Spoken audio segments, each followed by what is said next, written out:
Welcome, everybody, to another episode of the Cultivate E.D.H podcast, where we're going to be taking 2019 year in review. We're going to talk about some of our favorite cards, some of the favorite highlights of the year, go set by set, talk about some of the stuff that was good in each set, and let's just get it started. Aaron, do you want to start off talking about Rabbika Legions? Yeah, honestly, Rabbika Legions was great, and so it was the five sets were Azorius, Gruul, Orzhov, Rakdos, and Simic, and there wasn't a whole lot of like bombs, although we did have three really great cards that came in there. Um, Number one that I can think of off the top of my head was Prime Speaker Vanifar, and literally it's just birthing pot on a stick, and it was great. I mean, I've seen quite a good deal of people running Prime Speaker, in any deck that where they are going to run a birthing pod, they just run Prime Speaker Vanifar as well because you want to have those repeatable effects.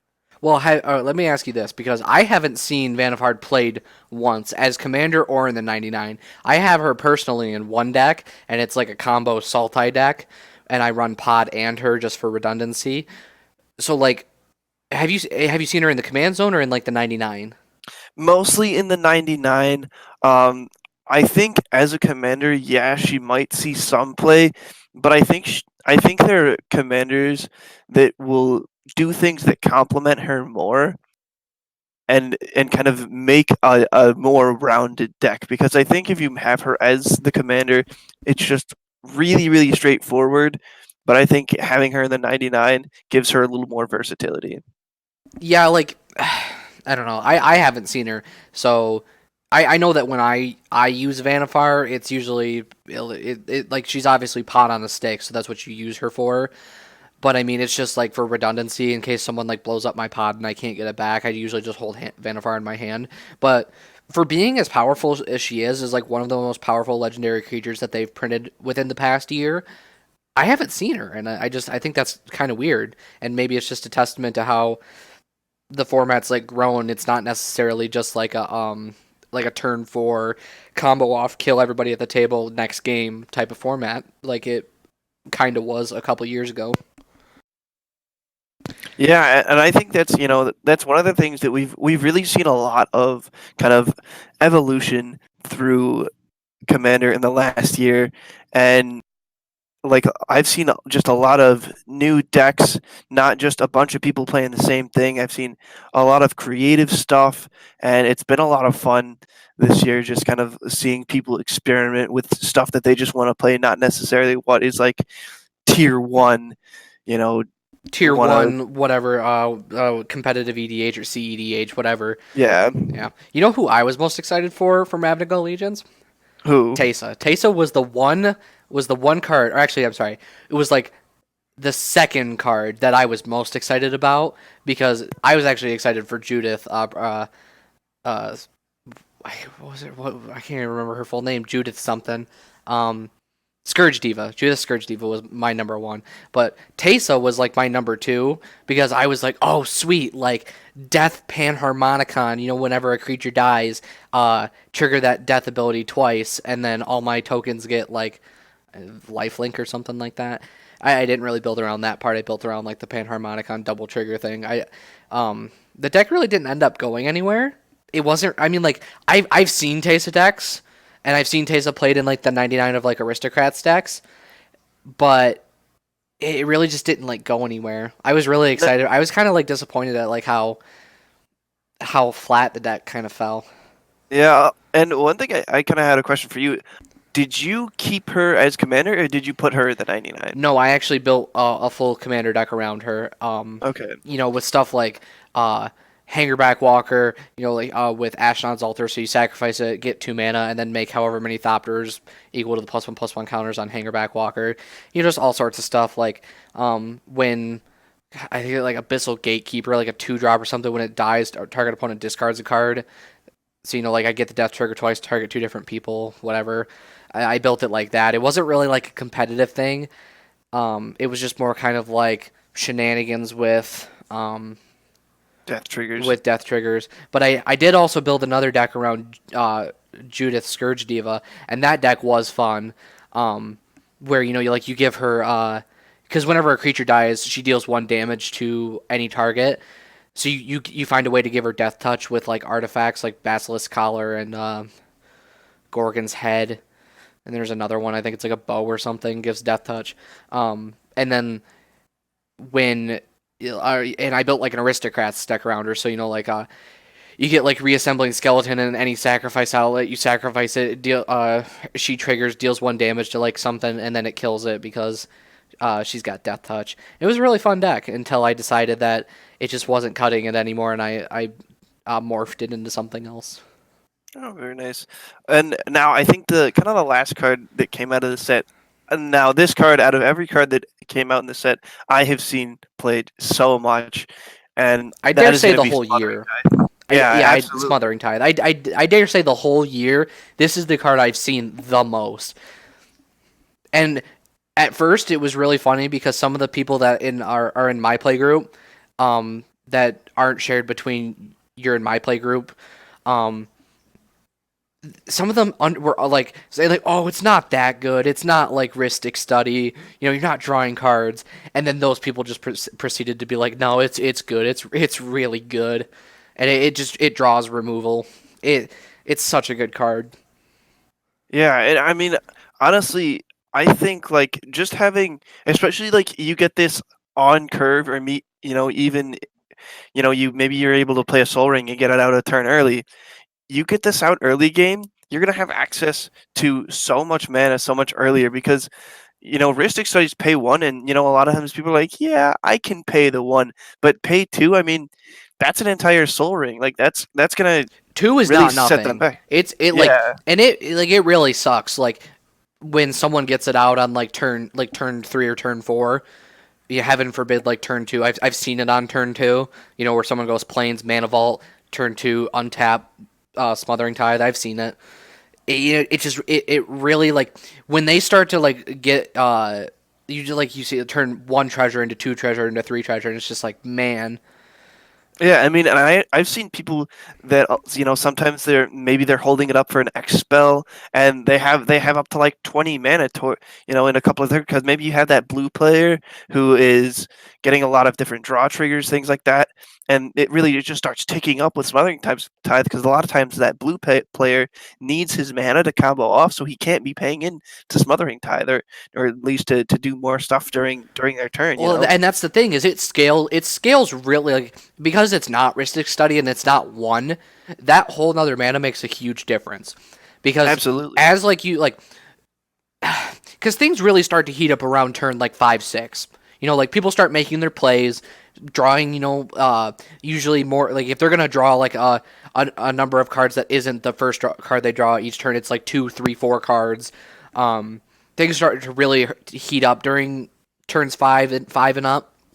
So having like that Smothering Tithe out, like whether it's you or your opponent, and someone like says, "Well, I'm gonna cast Consecrated Sphinx," and even if they're getting that out early, it's like, well, now if I play Consecrated Sphinx, my opponent has Smothering Tithe, and then I pass the turn, they draw a card, which means Consecrated Sphinx triggers. I draw 2. It's like, would you like to pay 4 mana for those 2 cards, or give me 2 treasure? And it's like, well, I'm not paying 4 mana. If I have the ability to pay 2, I might pay 2. I'm certainly not paying 4. Yeah, and that's why just like you said, it scales really well with the game because game goes on, people start drawing more cards, but it means they have to pay more mana, and maybe they're able to pay for one. Maybe you are down one or two treasures every so often, but for the most part, they need that mana to make their plays. And just one last thing on the Smothering Tithe topic, that is just this is the type of card that white needs in Commander. Like this is a whole nother episode what I'm getting into, but the whole like white deficit in Commander, how white is the worst color. We need more cards like this. White needs this ability, but with something like maybe not necessarily like Ristic Study where it's like pay 1, and I get to draw a card because that's number one. It's not in white's color pie, but at the same time, it's too powerful for white. it's just white can't ramp either. So this really helps out with the ramp deficit that white has. We need to see more things like feather that we're gonna get to in a minute with War of the Spark, with the whole card draw thing, and really like letting you draw cards or like getting your card draw spells back. Like this is how Wizards makes up the deficit for white, and I think that this is we're gonna see if white's gonna get any better in Commander, it's gonna be because of more stuff like Smothering Tithe. And then there was one more card that I wanted to mention. I know we only said three, but then I was thinking Electro Dominance, which is X red for an instant, where it's basically just a fireball, but it works the same way that the expertise cycle worked from Kaladesh, where if you pay, let's say I pay 5 mana into the X, so I pay 7 mana, 5 red, it's going to deal 5 damage to something, and then I get to play something from my hand with converted mana cost 5 or less. And I don't think that that's nothing. I played in a couple decks, but it's only like the decks that I can really afford to like get that extra mana. Like I have a Kaikar deck, so I can sacrifice the spirits to pay for more into the X, and then I get to drop something. It's really great in that deck, and I don't think it should be kind of dismissed like it is. I think it's a lot better than people give it credit for. Yeah, and I completely agree with you there. And I think that, on kind of the topic of that, like, I think yes, there are definitely some honorable mentions out there. So let us know, what cards do you guys think, maybe we missed. But I think we can move on to our next, War of the group here of Spark. war. Oh yeah. Yeah. Oh, War of the Spark. What an This interesting set set it had was. so many goodies. I love this set for Commander. There are so many good things in here. I think if we're gonna start with something, we need to start with the cycle of gods. Yeah, no, definitely. That I mean, it was just so much fun. I'm gonna start with my favorite god, which is the red god, Ilarg the Raised Boar. I think what is it? He's like a 3 red for a 5/5 trample or something like that. And that's not the important part. The important part is the text. Whenever Ilarg attacks, you get to put a creature from your hand onto the battlefield, tapped and attacking, and then at the end of combat, it goes back to your hand. So he sneak attacks something out onto the battlefield, and I have blown people out with this. It is the most fun thing to do. Is to like, okay, I'm gonna attack you with Ilarg, and then if they don't have blockers, like, oh well, no blocks, and then it's like Eldrazi Titan. Yeah, it's definitely very powerful, and I think that it probably could have seen more play. Like I actually put him in my Kalia deck just because I wanted a repeatable like sneak attack effect. Like, yeah, for Kalia, she's able to actually throw something out onto the battlefield, but and keep it there. But I like this idea of kind of the sneak attack of having it go back and then coming back or going out and attacking, and then I can bring it back to my hand at the end step there. Well, in like your case, it's like the case I brought up earlier with Vanifar and Pod. Like I run both of them for redundancy. Like Kalia is basically a sneak attack commander. Her ability is basically just sneak attack for angels, demons, and dragons. So like having the ability to not only be like you don't really run that. I played against this deck. You don't really run many other creatures that aren't of those 3 creature types. So like it's just getting that redundancy. And then even if you did have another thing that like if you wanted to put Blightsteel Colossus in that deck for whatever reason, you would be able to like Ilarg out the Blightsteel or whatever, Yeah, exactly. Is redundancy. And yeah, just for redundancy's sake. And I think the next one here on this list, probably I kind of have a tie for my 2 favorites, but this one is going to be up there for me. Is God Eternal Ronis. See, now I disagree with you on this one and how good this is. Because I know that you like it, but I've played with it enough at this point, and I'm telling you it's bad. It's not as good as you think it is. I mean, it's from what I've seen or how I've used it, I've just used it as a game ender. And that's the thing, is like he's really only good in that scenario when you think about it, because he has Death Touch, and he doubles all of your creatures' power, so that's not nothing. I mean, that's pretty good. That's already like what's it, crater hoof level, or not like it like it's on the crater hoof like continuum when you think about it, like all the other hoofs, pseudo hoofs that they've printed in the past. It's on that list because it doubles their power and then gives them vigilance, and that's not nothing. But unless you're swinging for lethal and like you're gonna take somebody out of the game, this card sucks. Like it's only good in that scenario where like um you've got someone cornered. You're on their neck like a junkyard dog, and you're not letting go. And then you just drop Ronis with like I don't know if you're in say a red green Xenagos deck or something, and you got Xenagos pumping your stuff up, and then you drop this. And you make everything like a 46-46, and then you trample in there. But you got to think about it. Ronis doesn't give them trample, which is like if you're playing Ronis, you're playing it to like double the power and crash in there and trample over is what you're ideally wanting to do because it's evasion. And he only Yeah. gives them vigilance, and that's the biggest shortfall. Well, and I think you're definitely right there. But I think a lot of times when people are setting up for this attack of using Ronis, like especially for me, like a lot of times I'll make sure that I'm having my trampler enablers ready to go. Either that or I'm just going extremely wide. But for the most part, it was just you'd have your trampler enablers ready to go, and then you play God Eternal Ronis, and it gets scary quick, especially like when you have a green deck that's everything's pumping everything for the most part. It gets pretty scary. Oh, it gets scary, but the only problem with Ronis is that he's not a crater hoof in the sense Yeah, that he doesn't grant your creatures trample, and that's the biggest shortfall. yeah, But he's that's still the really good.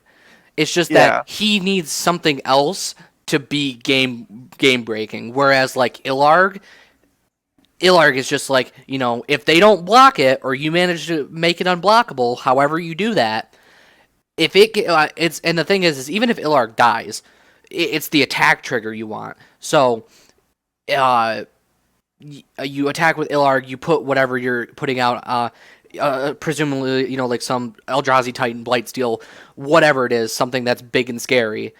You know that like it's gonna hurt, but Ilarg doesn't really need anything else. He just needs that attack trigger. Whereas Ronis, you really, really need that trample enabler.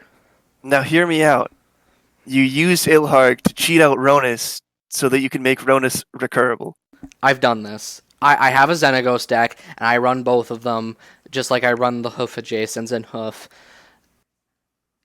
It really depends on what turn we're talking about. It's really like this is a really subjective question because it really Yeah, depends on what like if it's just like because my Xenagos say it's like a ramp deck, red green. You're really trying to get stuff out there as fast as possible. Like I've windmill slammed Ilarg on like turn 4 with mana rocks and stuff like that. And then like you attack with Ilarg on turn 5, and it's like, well, I have like my Primordial Sage, or I have my some other 6-drop that's like a Tree Folk or something that does the same thing, that whenever you cast a creature spell you draw a card. And then I have like a bunch of mana dorks, and it's like, well, their only good target here is really Ronis, so you put Ronis out, and then it doubles Ronis's power. I think Ilarg's a 5/5 and Ronis is like a 4/5 or a 5. I think they both have 5 power. no, I think Ilharg's a 6/6, Ronis is a 5/5. That's it. So like you're getting through for what, 10, 22 damage. And like I'm not saying it's not. I'm not saying that 22 damage isn't something to like shake stick at. I'm just saying that it's not like, especially if they have blockers, it's not as good as you think it is. But it's I mean, for still pretty good. Ilharg has trample himself, so. And actually, it's not going to be 22 because I believe Ronis's text just says double the power of each other creature you control. So it's really only going to be Is it each other creature? 7. Yeah, I think so. Oh, okay. So then, yeah, it would be even less than that, which only like continues to make my point that Yeah, it's not nothing, but it's also not nearly as good as you think it is.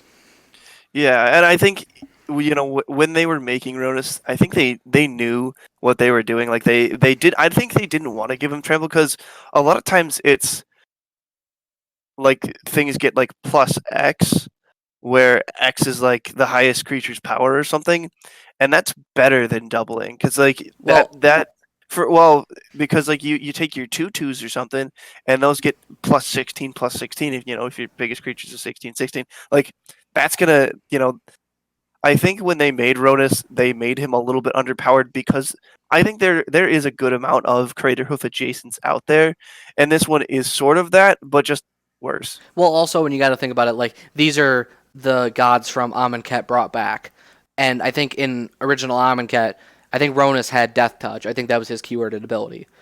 So like I don't think they messed with that. Just like Oketra, I know Oketra has Vigilance on both halves, and then Captain obviously has Flying on both halves. So like I think they didn't want to like mess with that because Yeah. it would also like I don't remember. I think Hazoret has Haste, but I don't know. I don't remember if she has Trample. I don't think she has Trample. Um, it just doesn't like like I feel like if I'm a designer at Wizards, I feel like that creates a disconnect because you're like, well, he had Death Touch and Amonkhet, and now he's brought back to life. Why does he have Trample? And it's like, why? Yeah, exactly. Like if Kefnet was brought back and didn't have flying, it's like, well, where did his wings go? Yeah, Yeah. I feel like it creates a disconnect. But anyway, And Oketra has double strike, I believe. she has Vigilance and Double Strike, I think, on her Amonkhet card. I don't know if her God version has Double Strike. I know her God version has Vigilance. I'm almost positive. No, I I could be think I wrong think though. it creates the creature tokens with vigilance. Yeah, but I'm pretty sure she has Vigilance too. You know what? Oh, you know what? She might have had only Double Strike back in Amonkhet. I really don't remember. I only played that version of her in one deck, so. But anyway, since we're talking about Oketra, we might as well move on to Oketra. It's like 3 white for 3/6, or maybe Yeah, it's a that's three her six. her Amonkhet version.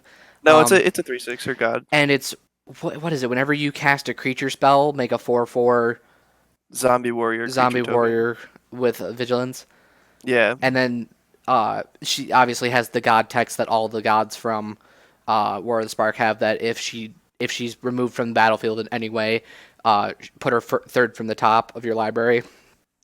And I like Oketra. I think that this Oketra is much better than her Amonkhet half, because her Amonkhet half you had to pay 4 mana to make a 1/1 with vigilance.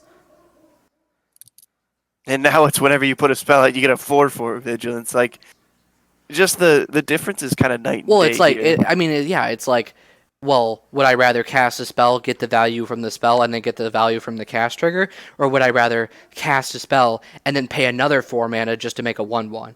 It's like the math doesn't add up in that sense. Yeah. I guess we can move on to Captain now because do you play Oketra in any decks? I play her in Um, one.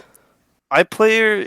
I play her in one right now, but I'm actually going to be adding her to another deck here soon. Yeah, she's good. I mean, like if you're looking for like either like a token deck or a creature deck that involves white in any way, or even a Yeah. zombie deck. I mean, like just the cast trigger, get a creature.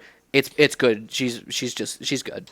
Yeah, and I'm going to be putting her actually in the pre-con token deck, which we'll be talking about later in the video. The But geared deck, yeah. yeah, and I think she fits in there well because you're out trying to cast creatures that will help you make tokens, and then now you're making tokens while you're casting those creatures, and I think she synergizes really well, and I'm really excited to add her in there. Yeah. So I guess we'd move on to Kefnet now too. I think Kefnet's like what 2 blue for I think Kefnet's a 4/5, and that's whenever you may reveal the first card you draw each turn when you draw it, and then if it's an instant or sorcery card, you can copy it, and And if the copy costs 2 less to yeah, it cast, costs I 2 less believe to as well. cast, and then it has the god text. I haven't seen this card like at all, and it's like this is really powerful, and that's why I'm surprised that I haven't seen it.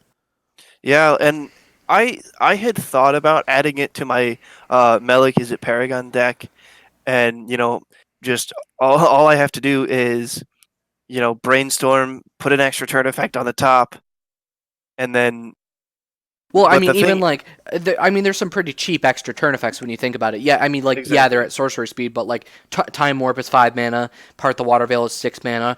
Reduced by 2. That's what, from 5 to 3 and 6 to 4. I mean, Yeah. that's a big difference when it comes to extra turns. The one thing that I will say that I think that makes this card not played is, yes, the copy costs 2 less to cast, and that's great. But a lot of times, those big spells that you want to put on top and you want to make sure you're casting next turn, a lot of time take up almost all of your mana unless you're in the very heavy to the late game. So Well, for I the mean, and most, it also, yeah, like, it also depends on what colors you're in, right? I mean, like, if yeah, you're in a blue-red spells deck, kind of like your Bellic deck, you got to think about, like, well, if it's a really big spell, like say expropriate, which is like 9 mana, reduced by 2 is 7 mana. It's still better than 9 mana, but it's still 7 mana. You might be tapping out all your mana just to cast it, even if you get yeah. the extra turns and you're gonna untap anyway. It's still like it's very mana intensive, regardless. Like if you're gonna cast big spells with it, that is, it's still mana intensive.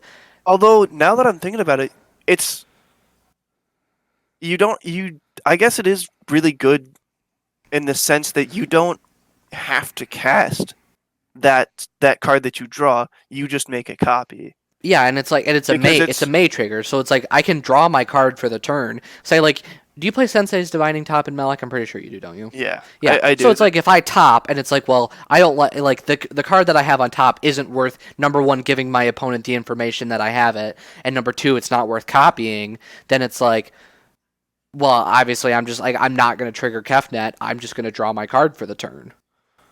Yeah, and that's what's nice about the May effect because like it gives you that choice to reveal the information because as we all know, Commander is a lot of it has to deal with just information that you have and looking at your opponent's hands and trying to plan ahead and stuff like that. So Well, I it's think like for if the your opponent reveals a board wipe, it's like, well, I'm not going to overcommit to the board then. Or I'm going to try to commit as little to the board as I possibly can because I know that at some point it's gonna be fired off and I'm like gonna lose all my stuff. So, like it's like you said, the whole like just revealing that card as you copy it and cast it. I'm sorry. So like I'm gonna look it up here. 1 second. yeah, I think Yeah, you may reveal the first card you draw each turn as you draw it whenever you reveal an instant. So it's you may reveal it, but it's like if you do reveal it, then you get to copy it. yeah, and I think Kefnet could definitely be played a little bit more than he is, but I do think for the most part like he's not, the end all be all of a deck. He's not going to be the thing that breaks your game, but I he think is he's going to just good. be, I'm surprised I don't see him more yeah, often. yeah. He's Yeah. just value. You go, you pick up your expropriate, and you're like, I'm going to play this, a turn early and then be able to play it again. So, Yeah, I'm just really surprised. Like I'm surprised I'm not playing this card. I'll be frank. Like I'm surprised I haven't found a use for this card. It's probably because he was like $22 at one point, and I just kind of wrote him off. this is true. And I believe that leaves one more god left. It's going to be God Eternal Bantu.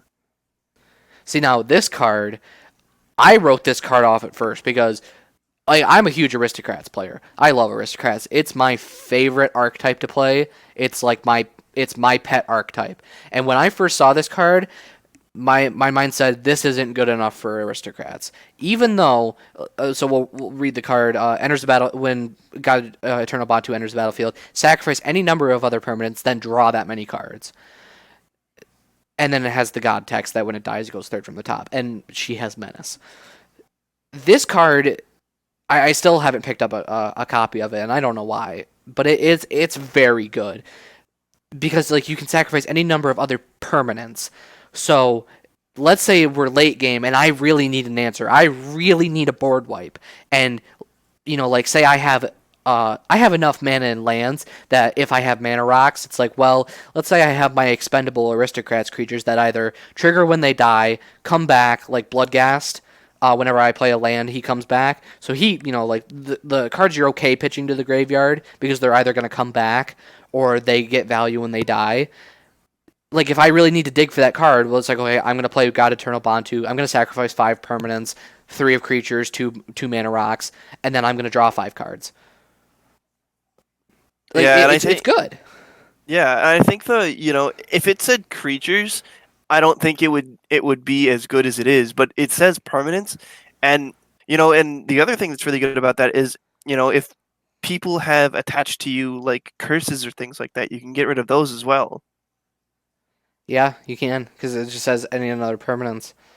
Yeah. Yeah, and that's what makes him, really, kind of tips over that the edge there of making him just our really good card. Oh, this card's really good with like active treason effects.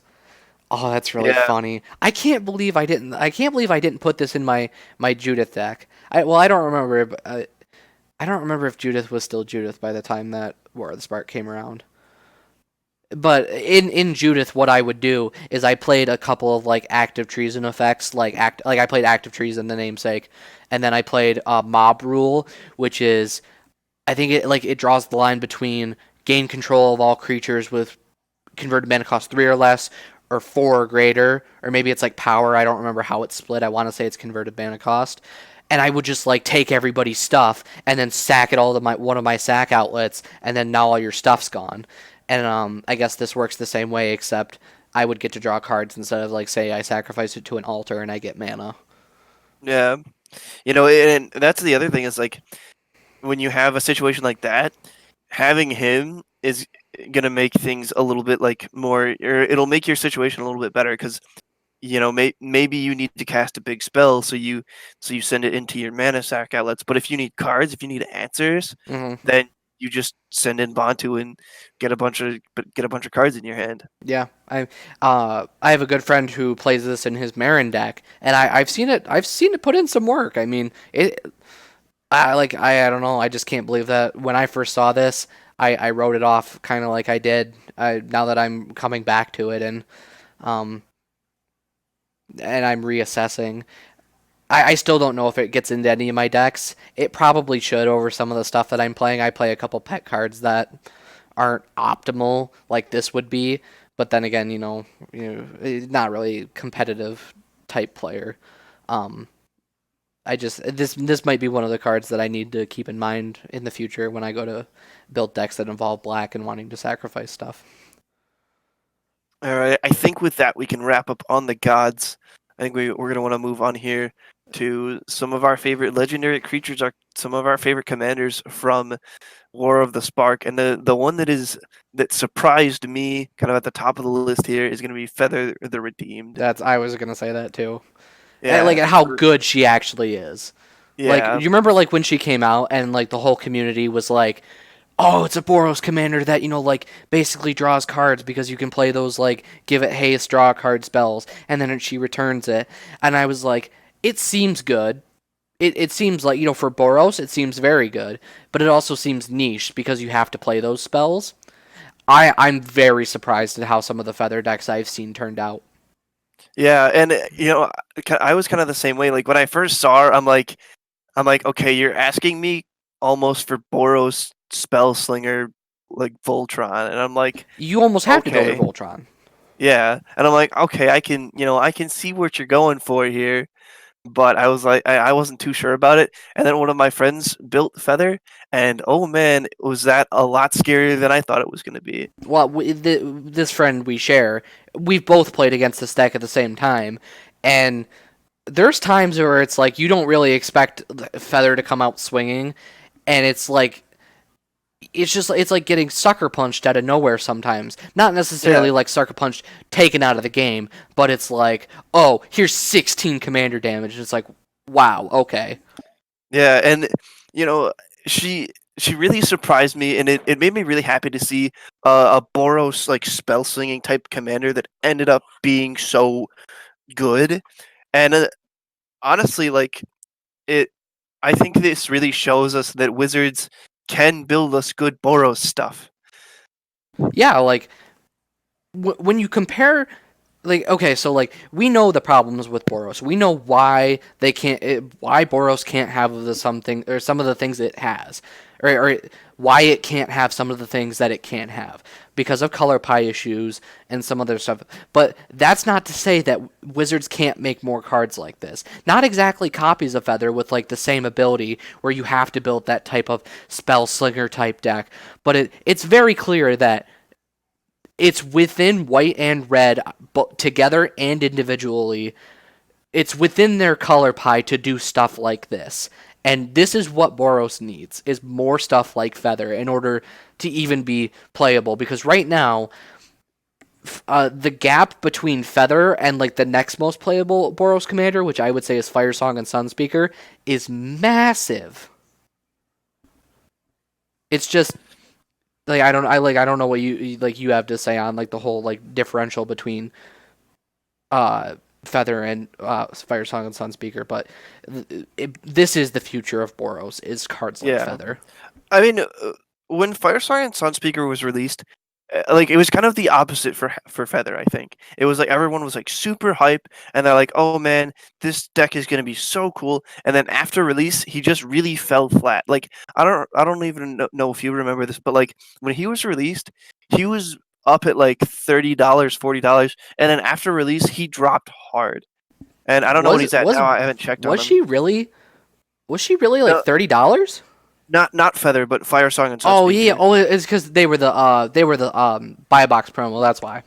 Yeah, and well, not only that, but like people were hyped about Firesong and Sunspeaker. Like I talked to a handful of different people, and they're like, "Yeah, like this is going to be really cool." Like even my brother wanted to build a Firesong and Sunspeaker deck, and then after they came out, it just really fell flat. Yeah, because well, it's basically like it's almost, when you think about it, it's almost like the same kind of niche that Feather falls into. It's that spell slinger type Boros deck where you want to be casting burn spells so that you can burn your opponent and then you can trigger Firesong and Sunspeaker and you can gain life because they basically make all your burn spells into life gain spells. And it puts you into that weird niche, but it doesn't do it on the same level that Feather does because Feather returns everything that targets her to your hand. So yeah, and I think I even think Feather beats out Firesong and Sunspeaker on versatility. Oh, by a mile and a half. Yeah, exactly. And like I think to that end, like this is what makes her like one of the better Boros commanders that we have. I think she's like in my opinion, and this pains me to say because Aurelia is like my second favorite character of all time. I love Aurelia so much. Like she's just miles and miles above all the other Boros commanders. Even like Aurelia the War Leader, where you get the infinite combat steps and whatever. Feather's just miles and miles above all the other Boros commanders. It excites me because when I see something like this, I think that Wizards recognizes the problem that Boros has in Commander and is willing to help us fix it. Yeah, and I think with that we can move on to the next card. Now, do you remember from War of the Spark? Or I'm sorry, not War of the Spark. Do you remember from Dominaria when they spoiled that one legendary enchantment called Lich's Mastery? And I told you, I said, "You mark my words, I'm going to find a way to break this," and then I never did. Yeah, I do remember this. Okay, do you remember when Bolas' Citadel came out and I said the same thing? Yep. Yeah, Bolas' Citadel is a whole different story. This is one of my favorite cards from the whole year. Is Bolas' Citadel, and for those of you who don't know what it does, it's 3 black, so 6 mana, 3 black pips for a legendary artifact that says you may look at the top card of your library at any time. You may play the top card of your library if you or I think it's like if you cast it. I don't think you can play lands. Or no, it says play. You may play the top card of your library. If you cast a spell this way, you pay life. You pay life equal to its converted mana cost rather than pay its mana cost. So you're basically trading your life for whatever the converted mana cost of the spell is. And then it keeps going. Tap, sacrifice 10 non-land permanents. Each opponent loses 10 life. This card is so good. This card's like, it's so crazy because it was just so much stuff on one card. Like, I hear it, like I hear this joke all the time. It's like, okay, so you're reading the card and it's good, and then there's more text and it's better, and then it keeps going, and then you get to the bottom and you're just like, okay, 10 permanence is a lot, but 10 life is also a lot. When you think about like the expendability of like tokens as permanence, 10 life's a lot. This card's nuts. I've like I don't think I've resolved Bolas' Citadel but maybe 3 or 4 times, because every time I do, I win the game in my white black aristocrats deck, because I've Yeah, made a billion tokens by then through other means with like anointed procession and whatever. I don't even know like how half the time I make tokens in that deck. It's Krav and Regna makes tokens, but anyway, like there's times where I've sat there and sapped everybody for life with Camball, which says whenever an opponent casts a non-creature spell, they lose 2 life and you gain 2. I've had that on the battlefield, and I've sat there and I've gained life, and they've lost life. And then, it just gets to like the end game, and it's like, okay, I'm going to tap Bolas' Citadel, sacrifice 10 permanents. Maybe I have to sacrifice a land and drain everybody at the table for 10. yeah, and I think with Bolas' Citadel, it's one of two things is going to happen when you resolve it. Either you're going to win, or you're going to get killed by the rest of the table. Well, maybe not even necessarily like killed for the rest of the killed by the rest of the Well, table. or at least Bolas' Citadel is going to disappear. You're going to lose your Citadel is basically what's going to happen. Yeah, like one of three things. Because like I know sometimes, especially in our play group, we see someone, play something kind of scary, and we don't have removal for that certain thing, so then we just play a removal. Yeah, and with that, Bolas' Citadel is a good card. If you're in a black plus one other color, and you can pay for the intensive mana cost, those 3 black mana, play it. I mean, like you really don't even have to.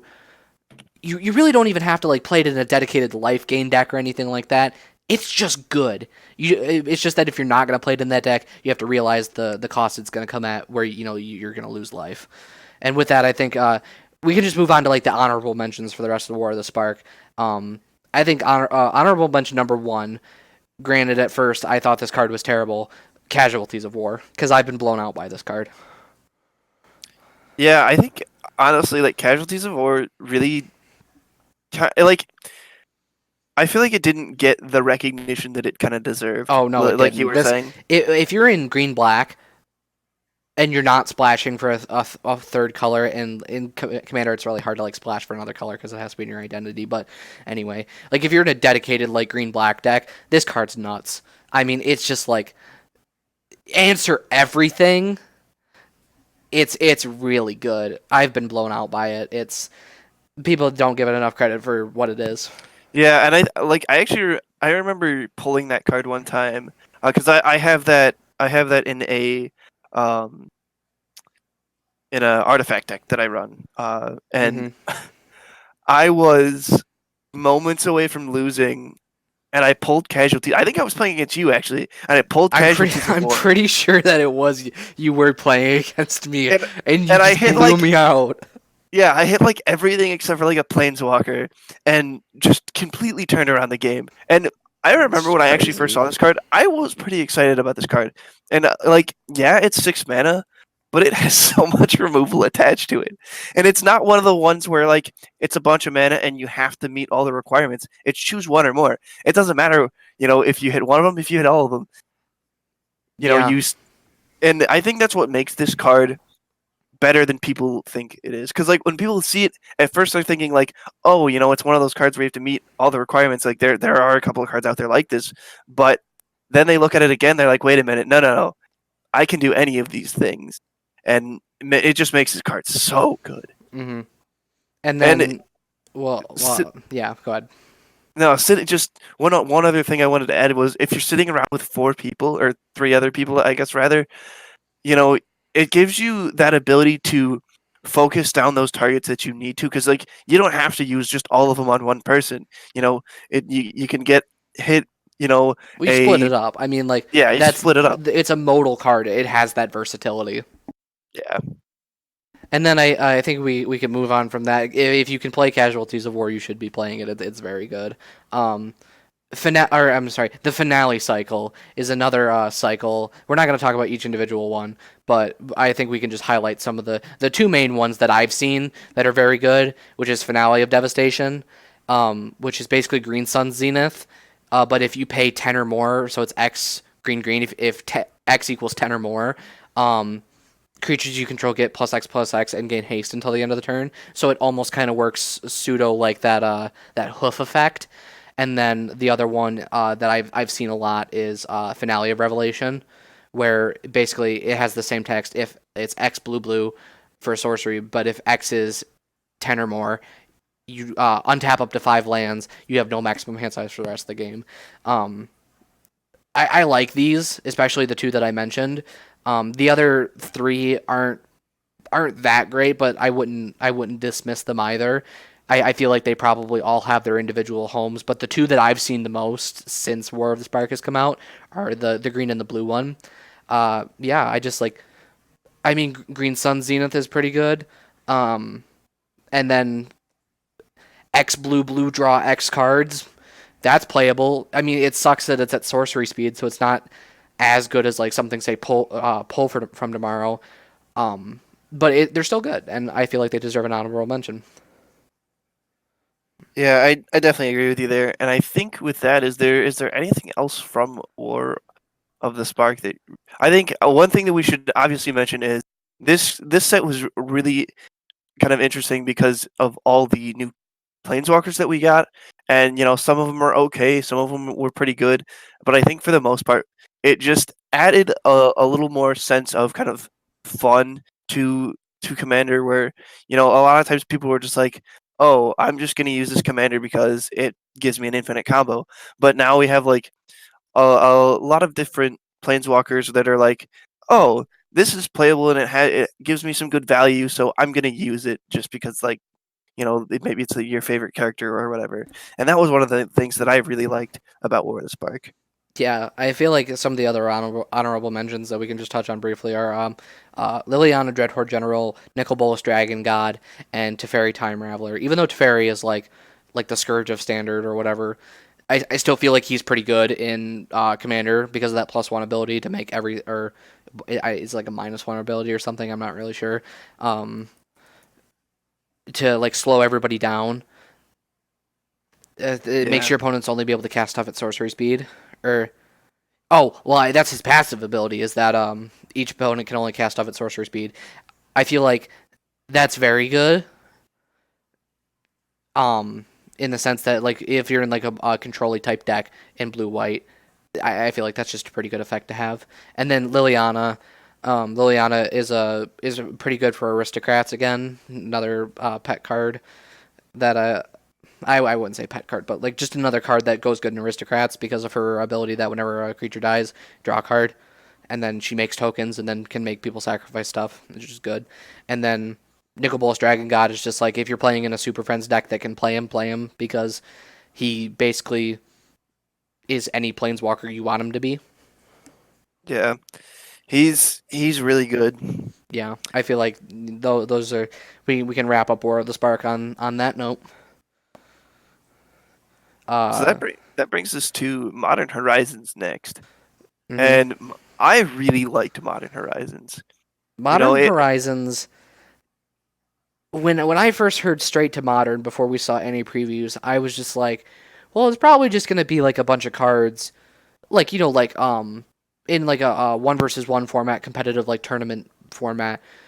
There's a lot of cards that we can't play in Commander because of the nature of the card. It was designed for like, it was designed for Standard or something to, like really only impact like that one opponent. Like say like a discard spell like Thought Seize. Like, I'm not saying Thought Seize isn't good in Commander, but at the same time, you have to think about like, well, do I really want to Thought Seize this one opponent when I have two others to worry about? Like in that sense, and when I first heard Modern Horizons, that's what I thought. I was like, oh well, it's just gonna be like a bunch of stuff just for Modern. Yeah, and Um, oh boy, were you yeah, I wrong. was I was incredibly wrong. Like there are so many goodies in here, and we don't have to go over every single one of them, but just to name like a couple, Echo of Eons, just like a power 9 that you can actually pay for and use. Um, Well, there is one Power 9 that's legal, and it's the one that well, this one's true. mimicking in Time This Twister. is true.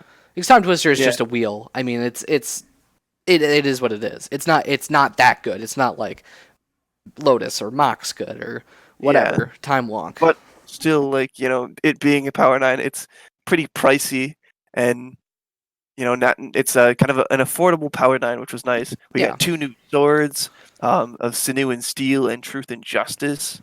Both of these, I really enjoyed Truth and Justice the most, I think, um, just because I have an Atraxa deck and it goes really good in there. But Sinew and Steel is definitely a very good one as well.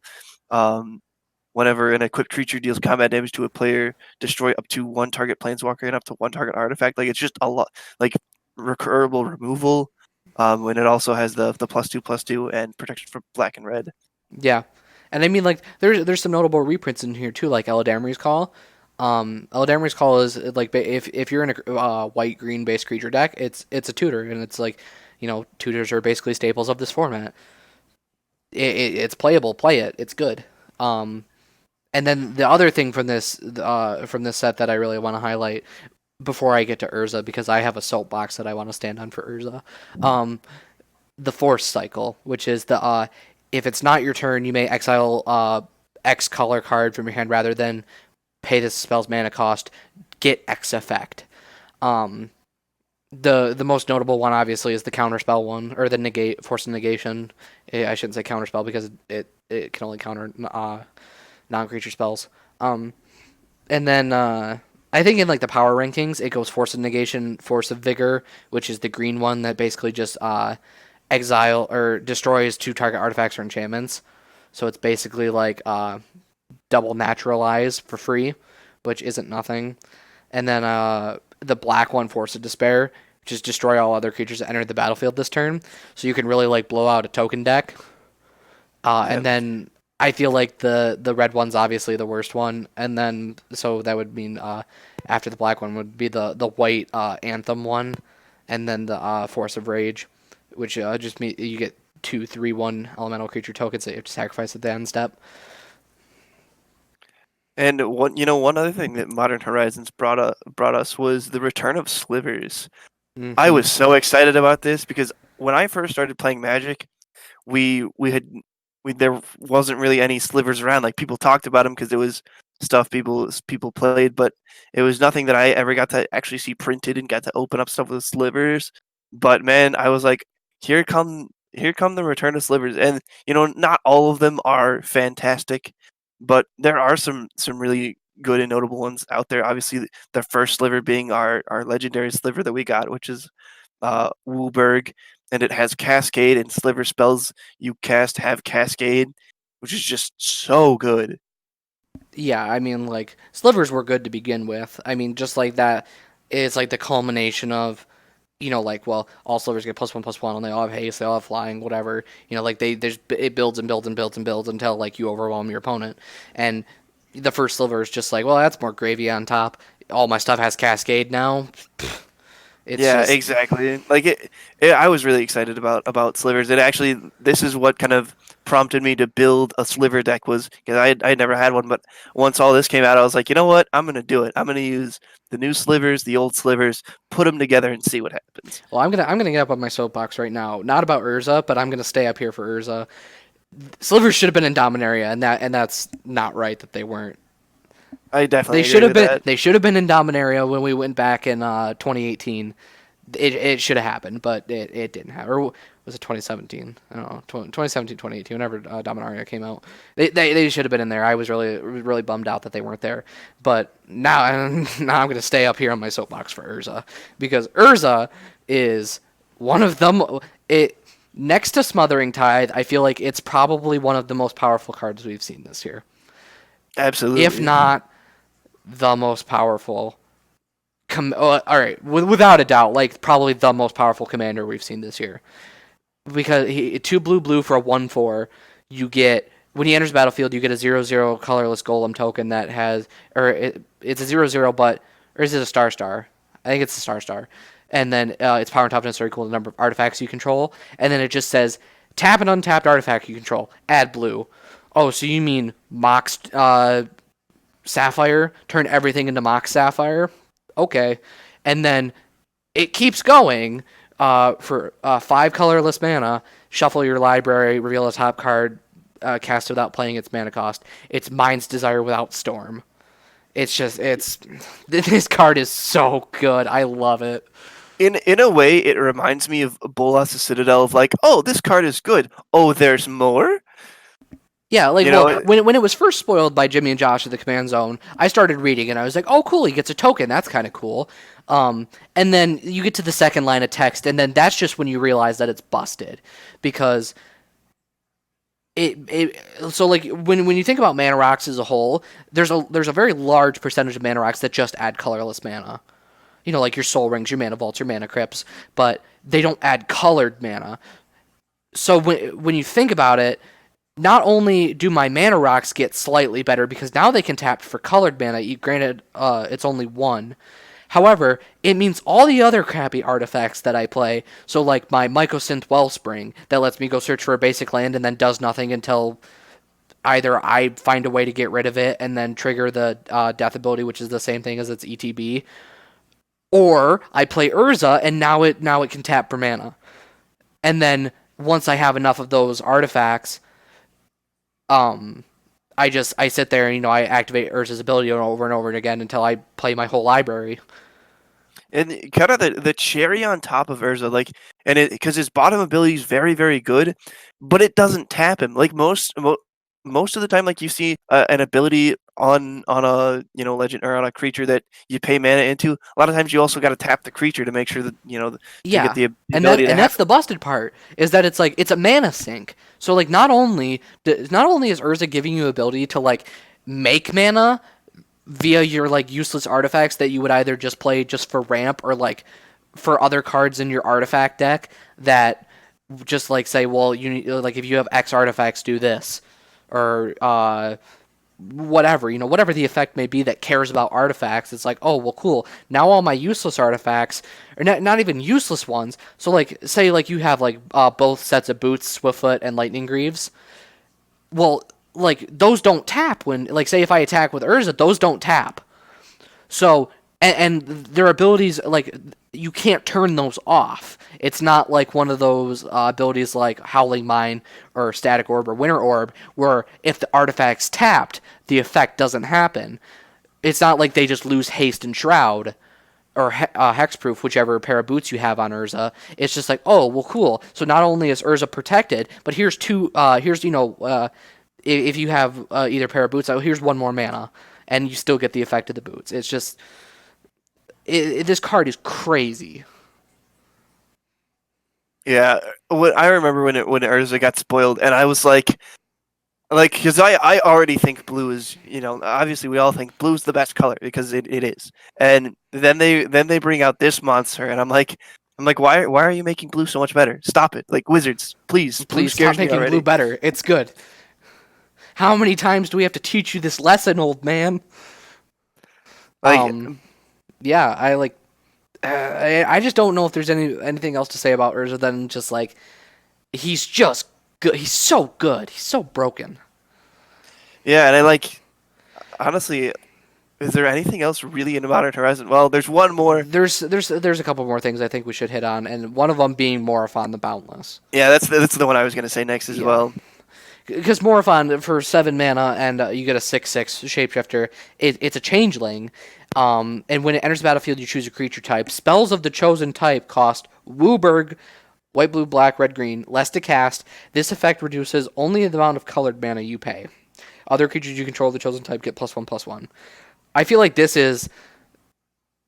I feel like this is something special because this, like there's all like we're commander players. We want to play with the weird creature types that nobody else gets to play with, because like obviously in modern there's some wacky creature types in modern like ninjas or something, but like they're not good enough.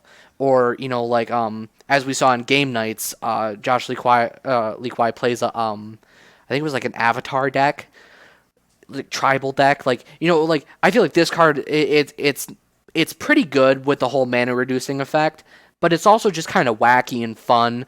And I feel like it's a really good thing for Commander. Like we need more of this kind of like wacky, fun type deal card. Yeah, and I think like it also is very dependent on like what you're playing because like that you know that first ability is really good in slivers because every single legendary sliver is Wooburg. And like even if it's not your commander, if it's just one in the 99 that you have, you go, Yeah, you're you like name Sliver, and then you all of name your sliver colored mana slivers that cost like they don't have a generic cost associated with it. They have like say white red. Well, congratulations, you get to play that for free. And then exactly. your sliver lord, like your lords, like the one that lets you tutor, the one that gives them indestructible, the first sliver. It's like okay, I'm just gonna play these for free. Have fun. Like, could you imagine? You've got more fun out. You draw a bunch of cards, and you draw like one or two of your legendary slivers, and you just boom, boom for free. Like the table would tremble because slivers are kind of scary. Well, I know It's that like like there's been games I've played against your sliver deck, and people are so scared of the first sliver and like really any of those other slivers that it's like as soon as they see it, it's like okay, either counter spell or like if you have the one that makes them indestructible, it's like they're going to use their exile spell to get rid of it because they're just scary because they're you hit with slivers, you hit a certain critical mass point where you can't stop them anymore because you've either given them hexproof or shroud or whatever it is that you've done. You just can't stop them. yeah. But needless to say, I really like Morphon. I got really excited when he was released because I play I don't know like three different tribal decks. I've got dragons, and I also have slivers being like two like five color like five color tribal. It's been like it's great. Honestly, having something that not only boosts your creatures, also makes them less to cast, and he is whatever whatever the creature type is himself because he's a shapeshifter. Yeah, I feel like Morphon's like a slam dunk. Like if you want to play, I feel like even there are some like five or like there are some tribes that like you would almost be better off playing him as a commander because he's better than just some of the options you have. Yeah, I think with that, Well, I think there's just one more. There's like one more one card and more. one more cycle I want to mention because I feel like it's really important. Winds of Abandon, which is basically Oh, I Path to forgot about that. Exile, but it's overloaded or it has overload for four and white. But for those of you who don't know what Path to Exile and in turn Winds of Abandon does, is exile target creature you don't control. For each creature exiled this way, its controller searches their library for a basic land, and then they get to put those lands onto the battlefield. It's like okay, so like we all like if you're playing white, you're playing swords to plowshares, and if you can afford to then buy into the path to exile and have path to exile on hand, that's clearly it's redundancy and it's good. But this is a board white. This is mass exile, and it's all of your opponent's stuff. So it's not like merciless eviction where you have to choose and it's a blanket exile all creatures. It's all creatures you don't control. And I feel like this is a staple of white that everybody in white should be playing because it Absolutely. answers indestructible, and it's a good board wipe, and like you might not draw as much ire from your opponents because they're gonna get to search for lands, so anything that they might have in their hand they get to play. So you're not only dealing with a threat, but you're also like making it like a political play in your favor where you're like, well, you're gonna lose your stuff, but at the same time you're gonna get to go find lands and anything that you have in your hand you can play, so it's not that bad. But it's like it's a temporary end all be all solution in regards to like the well, all my creatures have hexproof, and it's like, well, sorry, they're exiled, or they all have indestructible. Sorry, they're exiled, and Yeah, then they obviously can't get them back from the graveyard, so then they're like or uh double bonus there. So if you're playing against the graveyard deck and then you hit them with winds of abandon, congratulations, they can't get those creatures back from the graveyard. yeah. I think like Modern Horizons, I think was a little bit underappreciated. I think it was filled with a lot of goodies, and it was just really fun to play with when it came out and just kind of see what kind of different things you could do with the stuff that it brought to the table. Mm-hmm. I would definitely agree. I would I I would want to like, and some people joked that Battle Bond was Commander Masters, and some people made the joke again with Modern Horizons that it was basically Commander Masters. I kind of really hope to see something out of Commander Legends that we're going to talk about in a little bit. When we look forward to 2020, I really hope that Commander Legends kind of adopts the same like shape and feel that Modern Horizons does, but like just goes that extra step towards being for Commander players. All right, guys, and with that, we're gonna have to cut it. Unfortunately, Aaron and I realized in our editing process that this episode is gonna be a really long one, so we're just gonna go ahead and cut it into two halves. So if we missed any cards from any of the sets we were talking about, why don't you guys go ahead and leave them in the comments? Let us know. Tweet at us. We'll link our Twitter in the description box down below. And Aaron, do you have any final comments on part one? No, just thanks everyone for joining us, and we'll see you in the next one.